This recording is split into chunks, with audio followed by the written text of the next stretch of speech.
ये है मध्य प्रदेश सरकार के ढिंढोरों की हकीकत।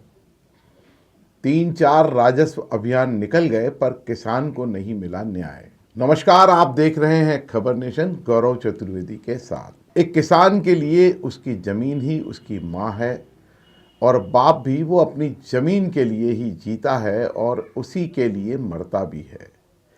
परंतु किसान को अपनी जमीन का मालिकाना हक पाने के लिए सिस्टम के चक्रव्यूह से होकर गुजरना पड़ता है। उसका सारा जीवन पटवारी शब्द के इर्द गिर्द ही घूमता रहता था, कभी सीमांकन के लिए, कभी खसरे की नकल के लिए, कभी किसी और कागज की पूर्ति के लिए। ये शब्द हमारे नहीं, आज से ठीक 5 साल पहले शिवराज सिंह चौहान की सरकार की तारीफों का ढिंढोरा है। बाद में डॉक्टर मोहन यादव की सरकार आई।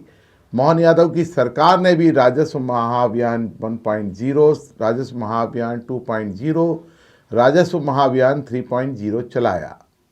लेकिन देवास जिले के एक किसान को इन 5 सालों में उसकी जमीन का रिकॉर्ड उपलब्ध नहीं करवा पाए।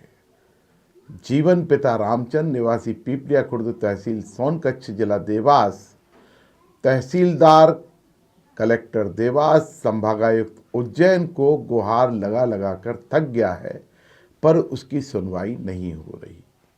जीवन के पिता ग्राम में चौकीदार थे। पिता की मृत्यु के समय जीवन और उसके भाई नाबालिग थे। जीवन के चाचा ने उसके पिता की पैतृक भूमि धोखे से हथिया ली। अब जीवन को उसकी जमीन का रिकॉर्ड नहीं दिया जा रहा है। यह हकीकत है सरकार के राजस्व अभियान की। अभी भी आस में जी रहा है जीवन और उसका परिवार कि जमीन नहीं तो कम से कम जमीन का रिकॉर्ड ही मिल जाए, जिससे वो अपनी कानूनी लड़ाई लड़ सके। ऐसी ही खबरों के साथ खबर नेशन से जुड़े रहें। खबर नेशन को लाइक, सब्सक्राइब और शेयर जरूर करें।